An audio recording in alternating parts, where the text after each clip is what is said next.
My name is Kyle Barr and I own a 1990 Mazda Miata.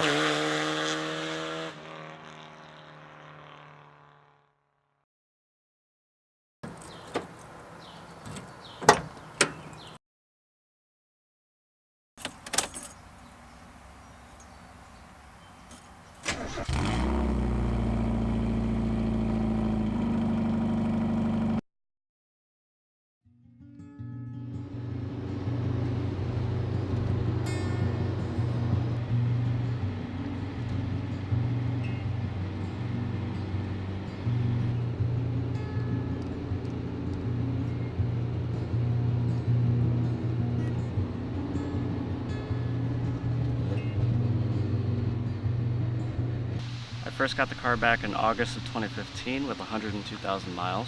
I had a few issues with it. The clutch sleeve was leaking, so I replaced the whole hydraulic system.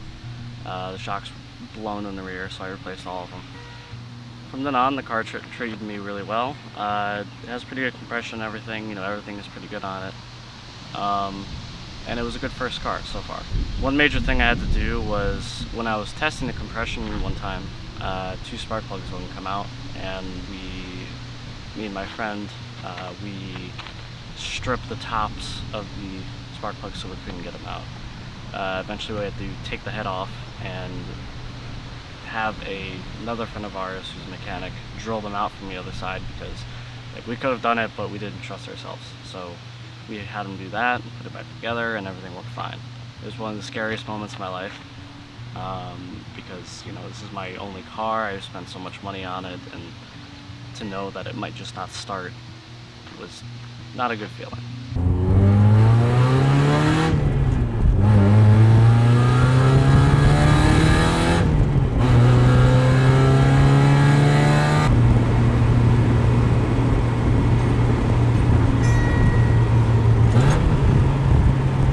So far, this car has taught me a lot of things. Besides how to drive stick and being able to drive in general, it really taught me a lot about just enjoying a car and how to really just drive the car and enjoy it for what it is. When I first got the car, within the first year, I was messing around with friends and stuff, and whatever. But after a while, I just kind of started to enjoy the car. I didn't push it as hard, and I really enjoyed every little thing about it.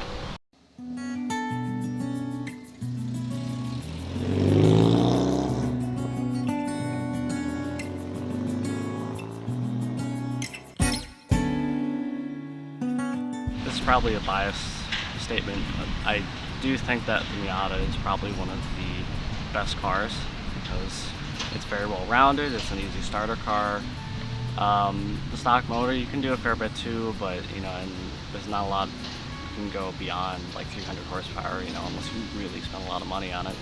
But then there's the other thing where you can drop a V6, you could drop a V8, you could drop pretty much whatever you want into it. Anything longer than 5 cylinders is going to give you trouble, and from my understanding. Yeah, that kind of goes into my future plans with the car, which, when I first got the car, turbo, blah, blah, blah, I wanted to do all this stuff. But I kind of realized, I should join the car right now, besides the fact that I don't have a lot of money because I'm still in college and, whatever. But, I should really take my time with it and put a lot of care and stuff into it, which is why, my first few items on the list are just very basic stuff, like wheels and suspension and stuff. But beyond that, either, I'd like to do ITBs in the future, maybe do a turbo, and I think my end goal for the car is to drop some sort of inline 5 in it. And then, inline 5s to me are such a unique engine, because they have this wacko firing order, and they have such a weird, unique sound, which it sounds like a V10, but it sounds very soft, like a kitten, whereas the V10 is like a scary Jaguar, I guess, or cat or something. And besides that, V6 is great, but if you try to, in my opinion, I feel like anything over 250 with this car will make it feel like it's way too crazy. So I'm thinking ITB, or just normally aspirated inline 5, you know, just get somewhere around 160, 180, and just make it a car that I can enjoy. And you know, if I want to get another Miata, do whatever too, or if I want to get a different car even, you know, I'll do whatever I want with that car. But you know, I feel like this one, it's a good platform to start off of, and I want to take care of it while I have it.